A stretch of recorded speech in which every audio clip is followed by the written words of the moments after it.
Allah Subhanahu wa taala berfirman di dalam surat Al-Qiyamah ayat 36, Ayahsabul insanu ayyutraka sudah. Apakah manusia mengira dia akan dibiarkan begitu saja tanpa pertanggungjawaban?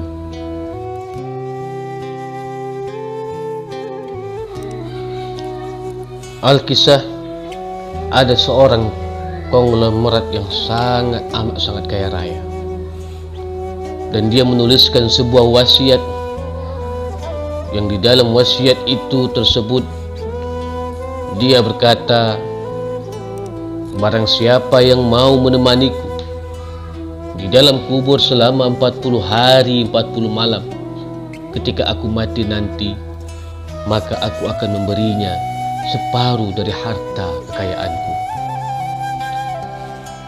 Dan kemudian ditanyakanlah hal itu kepada anak-anaknya. Dipanggil seluruh anak-anaknya dan bertanyalah ayah sang konglomerat tersebut, wahai anak-anakku, apakah kalian sanggup untuk menemani ayah kalian di dalam kubur nanti setelah ayah kalian meninggal selama 40 hari 40 malam?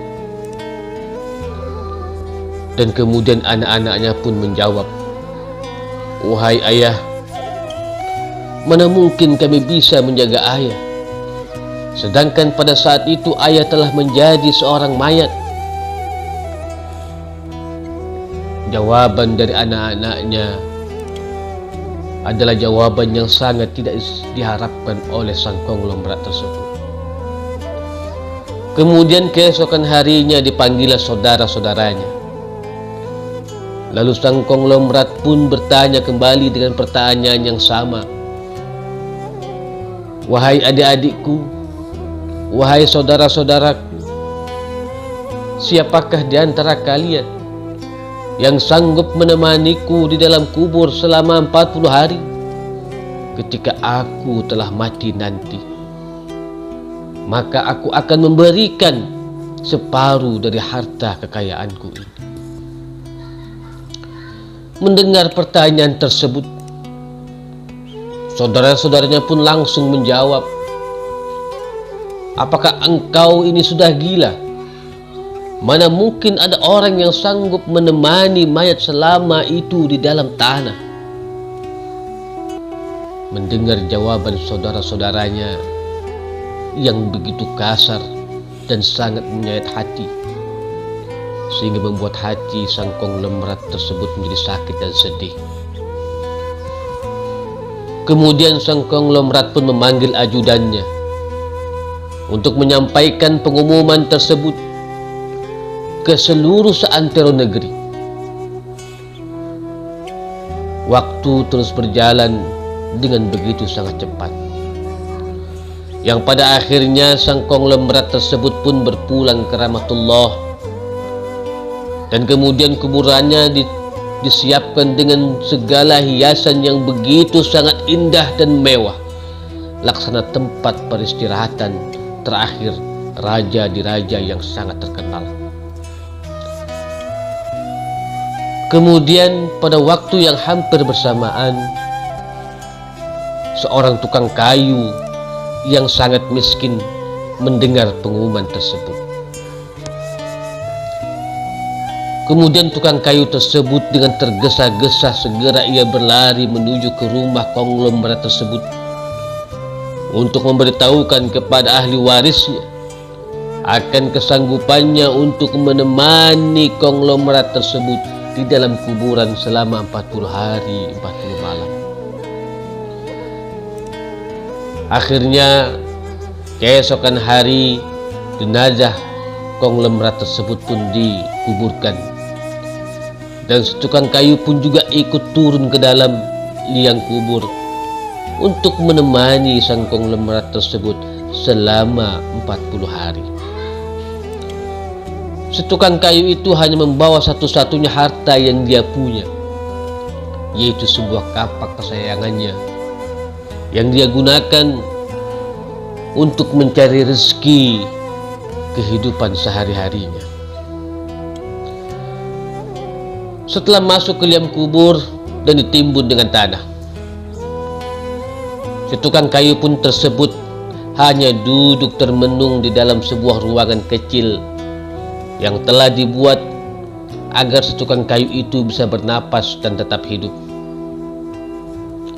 Dan kemudian setelah 7 langkah, para pengantar jenazah, anak-anaknya, keluarganya, tetangga-tetangganya, mereka semua meninggalkan area pemakaman. Dan kemudian datanglah malaikat Munkar dan Nakir. Si tukang kayu tersebut pun menyadari siapakah gerangan yang datang itu. Dan kemudian ia pun bergerak agak menjauh dari mayat konglomerat tersebut. Di dalam benaknya saat itu mungkin sudah tiba saatnya sang konglomerat itu akan ditanyakan tentang kehidupannya oleh malaikat Munkar dan Nakir. Akan tetapi yang terjadi bukan seperti apa yang dipikirkan tukang kayu tersebut, malah sebaliknya. Malaikat Munkar dan Nakir malah menuju ke arahnya dan bertanya, "Apa yang engkau lakukan di sini?" Dengan gugup dan gemetar, tukang kayu itu pun menjawab, "Aku di sini untuk menemani mayat ini selama 40 hari 40 malam agar aku mendapatkan harta warisannya." Kemudian malaikat itu pun bertanya kembali, "Apa saja harta yang kamu miliki?"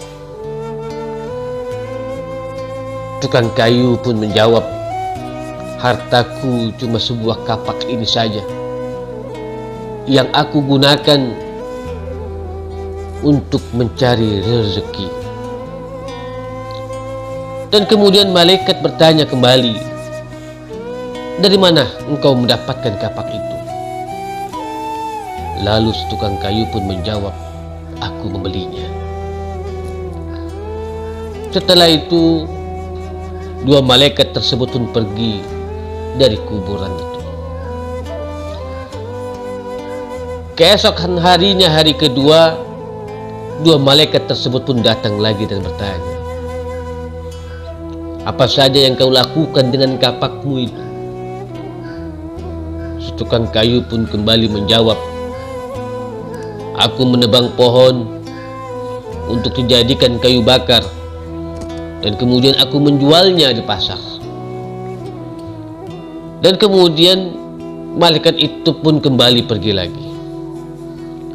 Di hari yang ketiga, 2 malaikat tersebut pun datang lagi dan bertanya, "Pohon siapa yang kau tebang dengan kapakmu ini?" Lalu si tukang kayu pun menjawab, "Pohon itu tumbuh di hutan belantara, jadi tidak ada yang punya." "Apakah kamu yakin?" tanya malaikat lagi. "Iya," jawab si tukang kayu tersebut. Dan kemudian malaikat itu pun kembali pergi. Di hari yang keempat, 2 malaikat itu pun datang lagi dan bertanya, "Adakah kau potong kayu-kayu tersebut dengan kapak ini sesuai dengan ukurannya dan beratnya yang sama untuk dijual?" Tukang kayu pun menjawab, "Aku hanya memotongnya dengan mengira-ngira saja, dan mana mungkin ukurannya bisa sama rata." Begitu seterusnya yang dilakukan oleh malaikat Munkar dan malaikat Nakir. Mereka datang dan pergi sampai tidak terasa di hari ke-39 berlalu. Setiap hari yang mereka tanyakan hanyalah berkisah tentang kapak si tukang kayu tersebut. Dan di hari yang ke-40, datanglah kembali malaikat Munkar dan Nakir dan bertemu untuk menanyai si tukang kayu lagi dan berkata, hari ini kami akan kembali menanyakan tentang kampakmu ini. Belum sempat malaikat Munkar dan Nakir menanyakan pertanyaan yang akan ditanyakan kepada tukang kayu tersebut, tiba-tiba si tukang kayu itu langsung melompat ke atas, melarikan diri, membuka pintu kubur tersebut. Sesampainya di atas, ternyata sudah banyak orang-orang yang menantikan kehadirannya untuk keluar dari kuburan tersebut.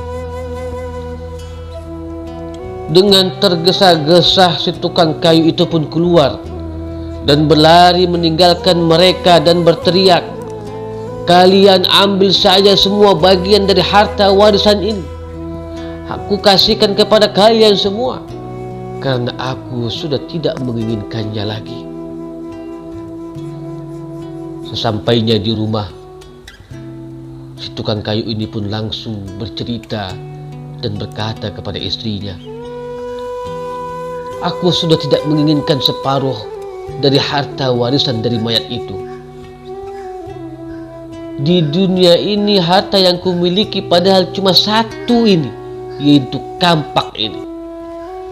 Akan tetapi malaikat Munkar dan Nakir selama 40 hari yang mereka tanyakan dan mereka persoalkan masih saja tentang seputar kampakku yang satu ini. Bagaimana jadinya jika aku memiliki harta yang banyak? Entah berapa lama lagi mereka akan menanyaiku, dan entah bagaimana lagi aku menjawabnya.